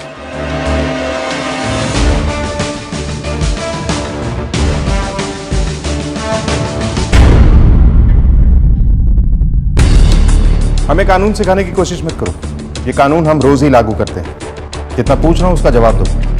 दृष्टि को कॉल क्यों किया था? वो भी उस बच्चे की मौत और डॉक्टर पूनम के गायब होने के कुछ देर बाद। हॉस्पिटल में हंगामा हुआ था, उसको जानने के लिए उसको मैंने फोन किया था। किसे बचा रहे हैं आप, खुद को या अपनी बहू पूनम को? आसानी बोल। क्या नंबर कहां से मिला? सर वो डायल 24/7, वो आप सर्विस है ना? मैसेज तो होगा, वो ऑटोमेटेड मैसेज आता है ना कॉल के बाद। हाँ सर, मैसेज आया था पर मैंने डिलीट कर दिया। अच्छा, चलिए बता, जॉब कैसी चल रही थी? तो तेरे पास तो जॉब ही नहीं, झूठ बोला था ना तूने सबसे, तो ये कैसे मान ले कि अब सच बोल रहा है तू? चल अब ये बता कि दृष्टि को क्यों मारा? उसे तेरे सच का पता चल गया था इसीलिए मारा उसे? ऐसा कुछ नहीं हुआ सर। पवन सच बोल। सर मैं सच बोल रहा हूँ। सर आपको तो उल्टा दृष्टि पर शक करना चाहिए। उसी ने अपने माँ बाप को मारा होगा, फिर भाग गई वहां से। वो क्यों मारेगी अपने माँ बाप को? सर वो शादी नहीं करना चाहती थी, डॉक्टर बनना चाहती थी। शादी करने के बाद उसका काम, उसकी पढ़ाई सब छूट जाता। जब रिश्ता आया तो उसे लगा कि शादी के बाद लड़के के घर वाले उसे काम और पढ़ाई दोनों करने देंगे, लेकिन शगुन के दिन। देख बेटा, एक्चुअली मुझे तुझसे अकेले में कुछ बात करनी थी। वीरेन को तो तेरी आगे की पढ़ाई से कोई प्रॉब्लम नहीं है, उसने तो बोलने के लिए बोल दिया, पर तू सोच ना, हम इतनी फीस कहाँ से लाएंगे? डॉक्टर बनने के लिए तो बहुत पैसे लगते ना बेटा। और फिर अगर तू डॉक्टर बनने जाएगी ना, तो डॉक्टर की पढ़ाई करने के लिए तुझे अभी वाली जॉब भी छोड़नी पड़ेगी। तो तेरी जो अभी सैलरी मिल रही है वो भी बंद हो जाएगी। तो ये सोच, वीरेन इतने बड़े घर का खर्चा कैसे उठा पाएगा? इसलिए कहती हूँ तू अभी ये डॉक्टर बनने का सपना ना छोड़ दे। मैं ये शादी नहीं करूंगी। ये बात पहले क्यों नहीं बताई तूने हमसे? सर मुझे पता नहीं था कि वो इस हद तक चले जाएगी, लेकिन मैं जानता हूँ ना उसे, गलत बात बर्दाश्त नहीं होती उससे। उस दिन जो हुआ, अपनी माँ के गुस्से के कारण उसके पास कोई चारा नहीं था, इसलिए वो मान गई। लेकिन ये बात उसे कितनी खली होगी ये मैं ही जानता हूँ सर। सीधे सीधे कुछ कर नहीं पाई, इसलिए उसने गुस्से में शायद। जो लड़की अपनी माँ की जान बचाने के लिए रिश्ते को हाँ बोल देती है, उसी ने गुस्से में आके अपने माँ बाप की जान ले ली। ये बात कुछ अजीब नहीं लगती तुझे? सर वो सब मुझे नहीं मालूम, मुझे जो पता था, मैंने जो जो देखा मैंने आपको सब बता दिया। अब मैं और क्या कहूँ? सानी, उस गन के बारे में पता चला जिससे गोली चलाई गई थी? देसी कट्टा था सर, बैलिस्टिक रिपोर्ट से कंफर्म हुआ। पता चला कि ये कट्टा कहां से खरीदा गया था? नहीं सर, इंक्वायरी कर रहे हैं। और वो ड्राइवर, उसके बारे में कुछ? नहीं सर। सानी, ये ड्राइवर ही इस केस में मिसिंग लिंक है। ड्राइवर जिसका हमने स्केच बनवाया था उसे सर्कुलेट करवाओ, साथ में दृष्टि की फोटो भी, शहर में भी और शहर के बाहर। सर तो मान के चले कि ये हॉस्पिटल का एंगल का इस मर्डर से कोई कनेक्शन नहीं है। नहीं सानी, हम किसी भी एंगल को रूल आउट नहीं कर सकते। ये ड्राइवर इस क्राइम का हिस्सा भी हो सकता है और खुद शिकार भी। ये भी पॉसिबिलिटी है कि यशवंत ने ये सब कुछ किया। उसने दृष्टि को 2 बार कॉल किया था जिसका उसके पास कोई जवाब नहीं। या फिर ऐसा भी हो सकता है कि दृष्टि को ऐसा कुछ पता चल गया जिसकी वजह से यशवंत और शेखर ने उसे मरवा दिया। और सर डॉक्टर पूनम पर भी कोई अपडेट नहीं है। डॉक्टर पूनम और दृष्टि का उन सारे केसेस में इन्वॉल्व होना और एक ही समय में एक ही तरह से गायब होना, सर मुझे कोइंसिडेंस नहीं लगता। एग्जैक्टली। और चंद्रिका और विक्की, इनके पास भी उतना ही बड़ा मोटिव है दृष्टि और उसके परिवार को नुकसान पहुंचाने का। सभी एंगल्स को टटोलो, हम किसी को भी क्लीन चिट नहीं दे सकते। सर हम सब के अपने अपने सपने होते हैं, महत्वाकांक्षाएं होती हैं। हम सब इन सपनों का महत्व समझते हैं, तो फिर क्यों इंसान कई बार अपने सपनों को इतना महत्व देकर दूसरों के सपनों को नजरअंदाज कर देता है? बहरहाल डॉक्टर पूनम की गुमशुदगी को लेकर अब भी पुलिस को कोई कामयाबी नहीं मिली थी, लेकिन फिर सर जिस आदमी ने बंदूक बेची थी उसका पता चल गया है। ब्लैक मार्केट में चोरी की बंदूकें और देसी कट्टा बेचता है। सर इंटरेस्टिंग बात यह है कि इसने उस ड्राइवर के स्केच को पहचान लिया है। इसी ड्राइवर ने इससे देसी कट्टा खरीदा था। पूरे एरिया की अच्छी तरह से तलाशी लो, इस ड्राइवर का मिलना बहुत जरूरी है। हो सकता है इन तीनों मामलों में यही शामिल है। अपने पूरे खबरी नेटवर्क को एक्टिवेट कर दो और विजिलेंस को और बढ़ा दो।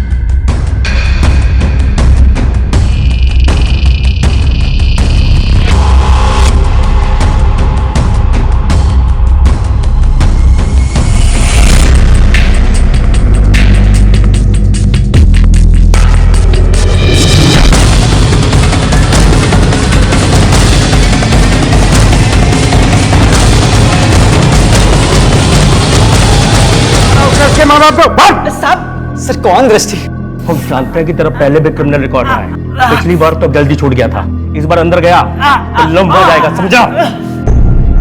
और क्यों मारा उन लोगों को?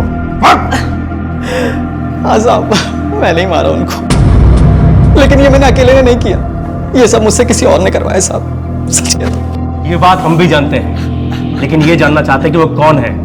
दृष्टि, विक्की या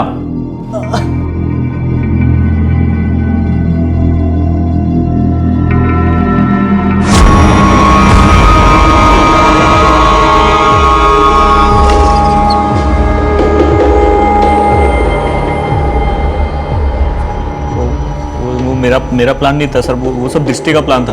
वो दृष्टि को सर अपने माँ बाप पे बहुत गुस्सा आया हुआ था, वो उसकी जबरदस्ती शादी करवाए थे ना सर, इसलिए उसको तो जॉब करनी थी, वो घर छोड़ के भागना चाहती थी अपने सपने पूरे करने की।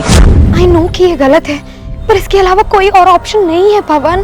देख पवन, मुझे तेरी सिर्फ थोड़ी सी हेल्प चाहिए। डॉक्टर बनना चाहती हूँ मैं, और ये जो गहने हैं ये सब मेरे लिए तो है ना, मैंने ही तो बनवाए थे, मेरे ही काम आएंगे। मैं प्रैक्टिस कर सकती हूँ, लोगों की जानें बचा सकती हूँ। वो सब तो ठीक है, मगर रॉबरी में कोई गड़बड़ी हो गई तो? मैं सब कुछ संभालूंगी, तुझ पे कोई इल्जाम नहीं आएगा पवन।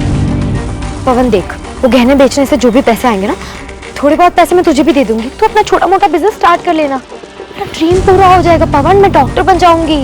प्लीज यार पवन, एक छोटी सी रॉबरी तो स्टेज करनी है, इतना भी नहीं हो सकता क्या तुझसे? या तू वाकई में इतना गया गुजरा है कि इतना भी नहीं कर पाएगा? उसने फिर से वही किया। मैं तो जैसे मैं जानता था कि भले ही मुझे कभी कहकर ना बुलाए, पर अंदर से वो भी मुझे नालायक मानती है। पहले सर हमारा प्लान रॉबरी का था। जॉब ढूंढते वक्त मैं जोगी से मिला। कौन? वो ड्राइवर?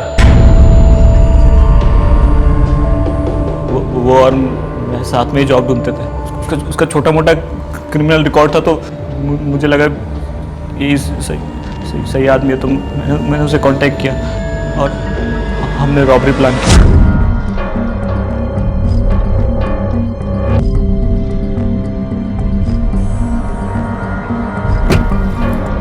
पवन ये देख, ठीक है क्या? पवन हर बार की तरह इस काम को भी मत बिगाड़। अरे पवन जल्दी चलो, देर हो रही है। आता हूँ जी, आप लोग निकलिए, मैं सबको भेज के पहुंचता हूँ। हाँ ठीक है, जल्दी आना। ठीक, जल्दी। उसकी बातों पे मुझे इतना गुस्सा आया कि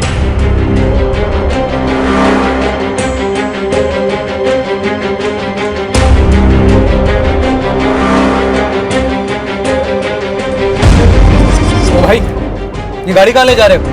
ये कौन सा रास्ता है ये? अरे बोलते क्यों नहीं? कहाँ ले जा रहे हो हमें? अरे क्या गाड़ी?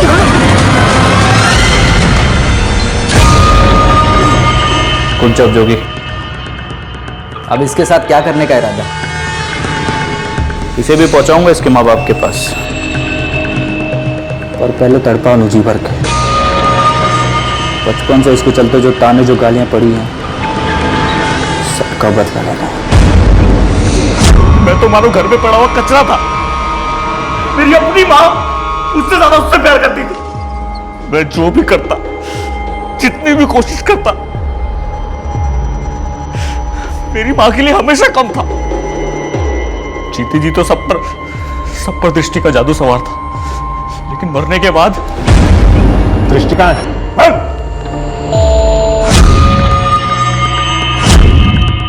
कितनी आसानी से हम बच्चों के सामने ही उनकी तुलना करते हैं दूसरे बच्चों से, बिना ये सोचे कि हर बच्चा अलग होता है, हर बच्चे की अपनी क्षमता होती है। किसी भी बच्चे को बार बार धिक्कारने से, उसे दूसरों के सामने कम आंकने से उसका मनोबल टूटता है, उसमें नफरत पैदा होती है, और कई बार यही नफरत अपराध को, जुर्म को जन्म देती है। इस केस को सुलझाने के बावजूद बदकिस्मती से पुलिस दृष्टि को नहीं बचा पाई।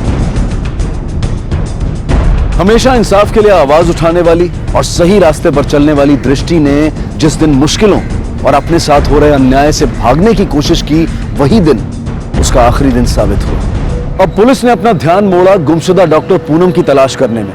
उनका यह अनुमान था कि यह मामला हॉस्पिटल में लापरवाही की वजह से हुई आदि की मौत से जुड़ा था। सर आपका अंदाजा बिल्कुल सही निकला। दृष्टि के माँ बाप के मर्डर के पीछे तो कोई और ही वजह निकली। हॉस्पिटल का इससे कोई कनेक्शन नहीं है। एक केस तो सुलझा, काश हम दृष्टि को बचा पाते सर। और हॉस्पिटल पर जो लापरवाही के इल्जाम लग रहे हैं, उसके खिलाफ हमारे पास कोई सबूत नहीं, और ना ही डॉक्टर पूनम पे कोई अपडेट। लेकिन एक बात है कि सच धीरे धीरे सामने आ रहा है। दृष्टि ने पवन को बताया कि डॉक्टर यशवंत उसे धमका रहा है कि वो अपना मुंह बंद रखे, लेकिन प्रॉब्लम यह है कि दृष्टि खुद ही जिंदा नहीं। मुझे ऐसा लगता है कि हमने इस केस की जांच में कुछ ना कुछ मिस जरूर कर दिया है। हमें एक बार फिर से जांच करनी चाहिए। सर बच्चे की डिटेल्ड पोस्टमार्टम रिपोर्ट आ चुकी है, आपके डेस्क पर रखिए। चलो। सर रिपोर्ट के मुताबिक अदी का डायग्नोज ही गलत हुआ था। उसका इलाज स्टमक इन्फेक्शन का चल रहा था, जबकि प्रॉब्लम कैंसरस ग्रोथ की थी। अदी के दिल के पीछे एक ट्यूमर जैसी चीज बढ़ रही थी जो कैंसरस थी, और वो इतनी बढ़ गई कि उसका दिल उसका दबाव नहीं झेल पाया, और नतीजा हार्ट फेलियर। मतलब हॉस्पिटल का अंदाजा शुरू से ही गलत था। डॉक्टर पूनम आदि की बीमारी को डायग्नोज कर ही नहीं पाए। डॉक्टर पूनम नहीं सर। तो कौन? मुझे मेरे वकील से बात करनी है। बात करा मेरे उससे। लॉ की जरूरत तो पड़ेगी तुम दोनों बाप बेटे को। आखिर जाली डिग्री के सहारे प्रैक्टिस कर रहे थे, और सर हम लोग शक उस डॉक्टर पूनम पर कर रहे थे। ये सब आप क्या कह रहे हैं? सही तो कह रहे हैं हम। अब तो सारे सबूत हैं हमारे पास। तुम्हारे सारे सर्टिफिकेट्स, मेडिकल बोर्ड के डॉक्यूमेंट्स, सबकी जांच की है हमने। सबके सब जाली। लंबे समय के लिए अंदर जाओगे तुम लोग, लेकिन उसके पहले ये बताओ कि पूनम कहाँ है? बोलो। सब कुछ पता चल गया था उसे? किसने मार दिया उसे? नहीं सर, नहीं, पूनम ठीक है। शेखर, सर मैं बताता हूँ। सर, उस दिन पूनम ने मुझे धमकाया था। ये सब तुम्हारी गलती है। ये क्या डायग्नोस किया तुमने? तुम जानते थे उस बच्चे के चेस्ट में कैंसरस ग्रोथ थी। तुम्हारी वजह से वो बच्चा मरा है। वो नहीं, बहुत सारे पेशेंट तुम्हारी वजह से ही मरे हैं। Poonam please relax, relax. बस अब बहुत हो गया। अब तुम्हारे और तुम्हारे पापा की ये बातें मैं और नहीं छिपाऊंगी कि तुम दोनों जाली डिग्री लेके घूमते हो।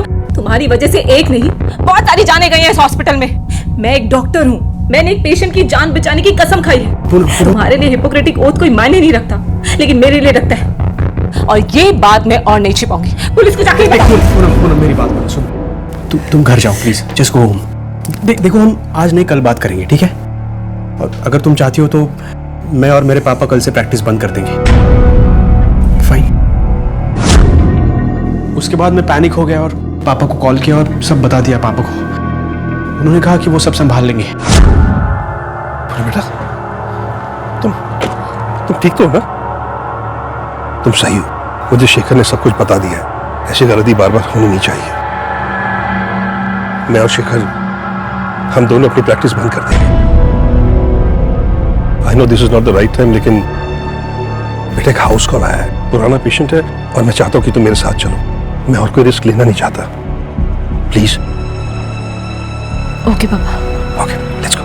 उसके बाद पूनम को मैं मेरे फार्म हाउस पर ले गया और उसे वहां लॉक कर दिया। सोचा कि वो समझ जाएगी, अपना जिद छोड़ देगी, लेकिन कोई फायदा नहीं हुआ। अब पूनम कहाँ है पूनम? दो मामले जो जुड़े हुए से लगने के बावजूद असलियत में बिल्कुल अलग और जुदा साबित हुए। एक तरफ अपनी महत्वाकांक्षाओं की वजह से दृष्टि को अपने प्राणों से हाथ धोना पड़ा और दूसरी तरफ यशवंत ने अपने अति महत्वाकांक्षी स्वभाव के कारण जाली डिग्री के बलबूते पर डॉक्टरी का पेशा अपनाया। इतना ही नहीं, अपने बेटे शेखर को भी इस तरह की जाली डिग्री दिलवाकर अपने ही नक्शे कदम पर चलवाया और नतीजा, इनकी लापरवाही की वजह से कई मरीजों की जान गई। पुलिस आखिरकार डॉक्टर पूनम को बचाने में सफल रही और साथ ही पुलिस चंद्रिका को भी इंसाफ दिला पाई। हर इंसान को जीवन के किसी न किसी मोड़ पर एक डॉक्टर की जरूरत पड़ती है। यह बेहद जरूरी है कि गंभीर मामलों में एक सेकंड ओपिनियन, किसी दूसरे डॉक्टर की भी राय ली जाए, और सिर्फ मेडिकल रीजंस की वजह से नहीं, बल्कि इसलिए भी कि आखिर डॉक्टर भी एक इंसान है और इंसान से गलतियां हो सकती हैं। लेकिन जीवन और मृत्यु के मामलों में एक छोटी सी गलती भी महंगी साबित हो सकती है। इन बातों से अवगत रहें, सतर्क रहें। इसी विचार के साथ अब मैं अनूप सोनी आपसे विदा लेता हूं। फिर मुलाकात होगी अगले एपिसोड में एक और चौंका देने वाले केस के साथ। तब तक अपना और अपने परिवार का ख्याल रखें और देखते रहें क्राइम पेट्रोल डायल 100। सबक एक को, सीख हम सबको। जय हिंद। इस तरह के और भी एपिसोड देखने के लिए हमारे चैनल को सब्सक्राइब करें और बेल आइकन दबाना ना भूलें।